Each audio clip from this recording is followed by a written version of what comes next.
반갑습니다. 오늘은 그 영상 제작 방법을 한번 말씀드리도록 하겠습니다.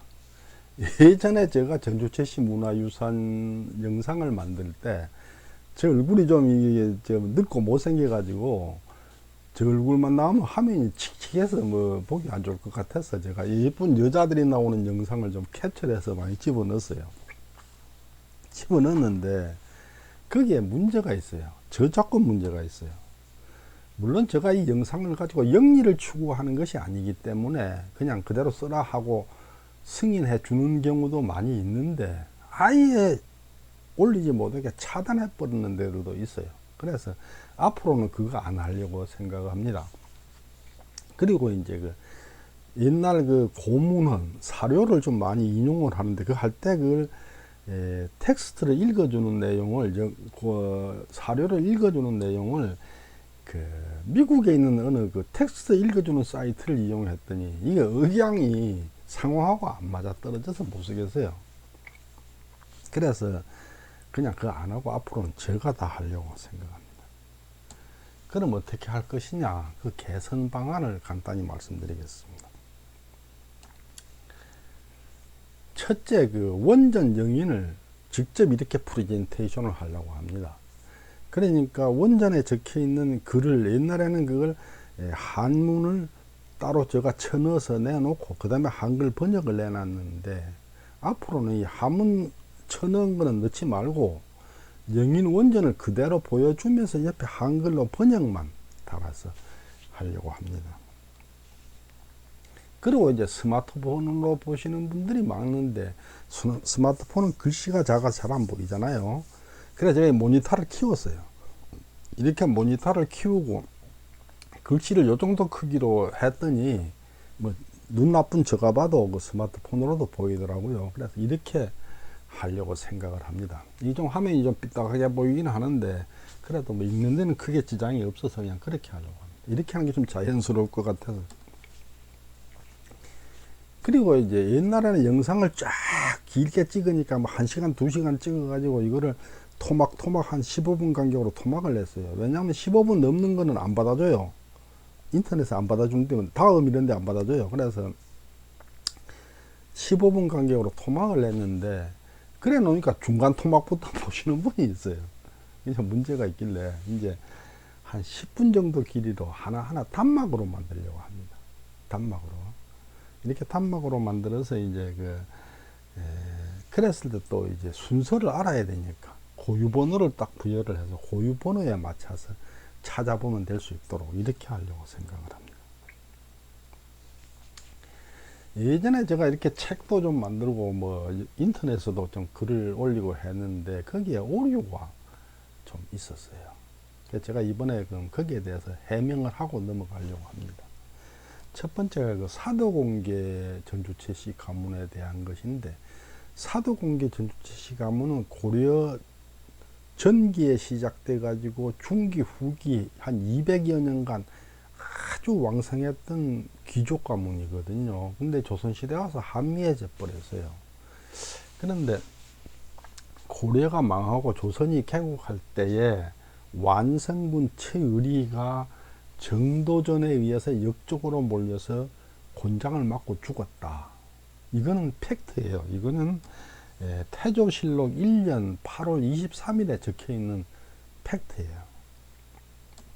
근데 그걸 제가 해석할 때 고려시대 그렇게 왕성하던 사도공계가 조선시대 와서 확 없어져 버렸기 때문에 아 이게 최의리의 이 역적으로 몰린 사건 때문에 그런가 보다 하는 생각을 했는데 그건 저의 선입관에 의한 오해였다는 것을 제가 이번에 밝히려고 합니다. 왜냐하면은 200여 년간 귀족으로 내려온 가문에서 최의리 한 사람이 역적으로 몰린다 해서 가문 전체가 멸문되지는 않죠. 최의리의 뭐 직계 좀비속 내지는 뭐 그 사촌 뭐 이렇게까지는 뭐 없어질 수 있어도 전체가 사라지진 않죠. 그걸 제가 착각 실수한 거예요.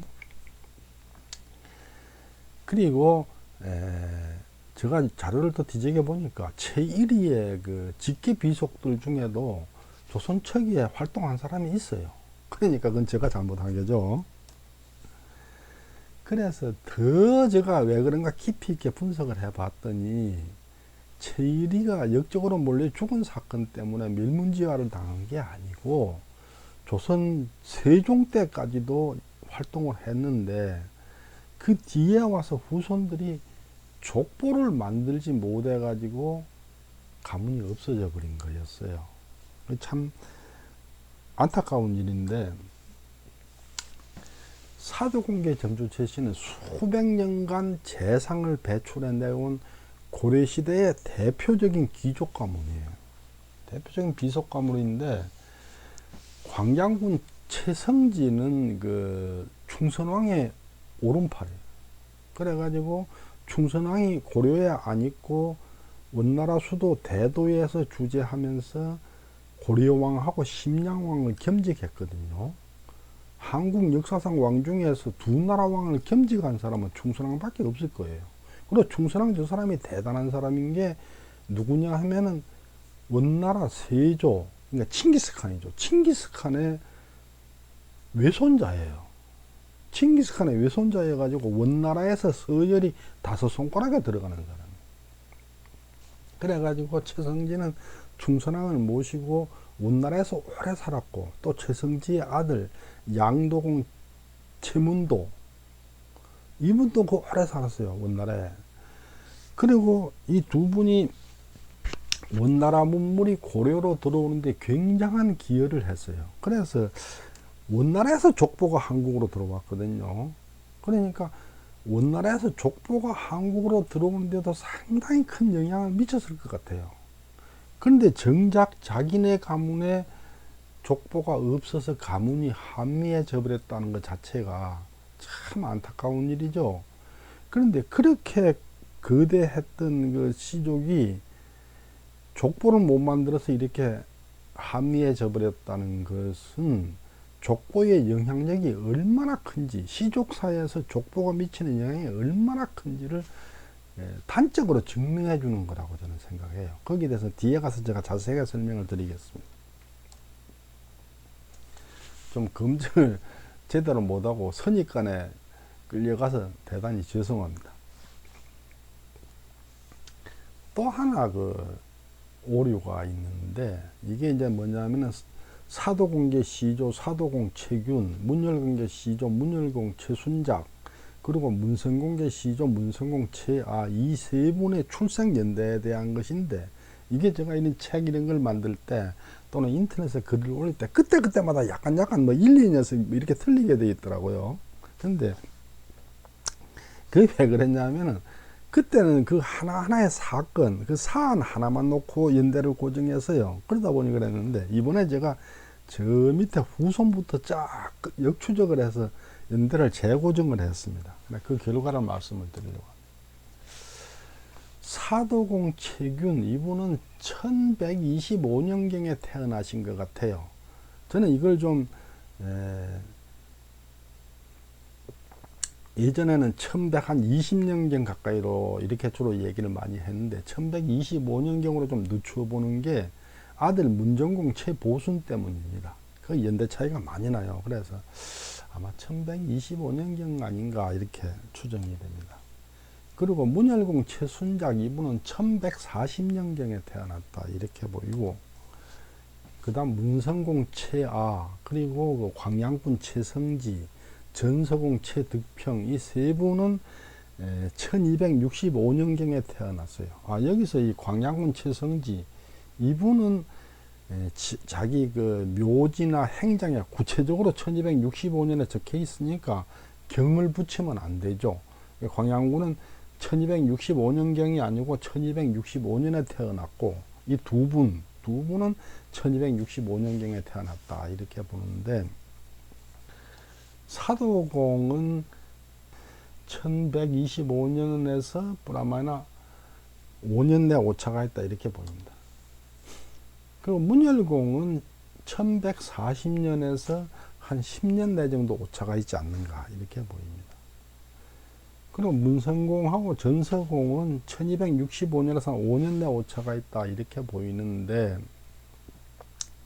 문성공의 경우는 여기서 한 2, 3년 위로 올라갈 것 같아요. 그러니까 1263년이나 2년쯤 아닌가 이렇게 추정이 되고, 전서공은 참 이게 좀 어려워요. 원래 저는 전서공이 1280년 무렵에 태어났다 이렇게 생각했어요. 왜냐하면은 우리가 전서공을 알 수 있는 것은 아들 문정공 최재의 묘지명 때문입니다. 그 묘지명은 목은 2세기 지었거든요. 목은 2세기 지었는데 거기 보면은 문정공이 1303년에 태어났어요.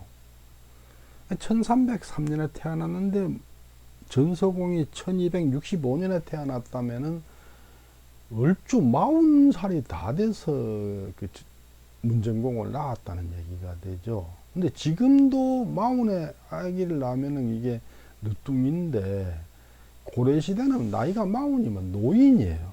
노인. 그러니까 참 그게 이해가 잘 안 간다. 그래서 저는 한 1280년 무렵에 태어났다고 생각했었는데, 지금 다시 검증을 쭉 해보니까 1265년 무렵에 태어나지 않으면 그 일을 할 수 없는 흔적이 있는 거예요. 그러니까 더 올라갔겠죠. 그래, 그걸 놓고 본다면은 문정공은 전서공이 늦둥이로 태어났고 위에 형님들이나 누님들이 많이 있을 걸로 생각이 돼요. 기록에는 없지만 해도 기록에 안 나와 있는 누님이나 형님이 많이 있지 않는가 이렇게 생각이 듭니다. 검증이 좀 부실한 걸 가지고 자료를 많이 발행하고 해서 혼선을 빚어서 죄송합니다. 이렇게 앞으로 이제 하나하나 영상을 만드는데, 어차피 이야기의 줄거리가 전주채시를 줄거리로 해서, 전주채시를 줄거리로 한다서 전주채시 얘기만 하는 거 아니에요. 우리나라 양반 가문 전체를 얘기하는 거예요. 단 그 물증이나 근거를 전주채시 쪽에서 많이 찾아낼 뿐이죠. 그렇게 해서 만들 건데, 다음번에는 전주채시를 갖고 할 거니까 전주채시를 포함한 채시에 대해서 개략적으로 한번 살펴보도록 하겠습니다. 감사합니다.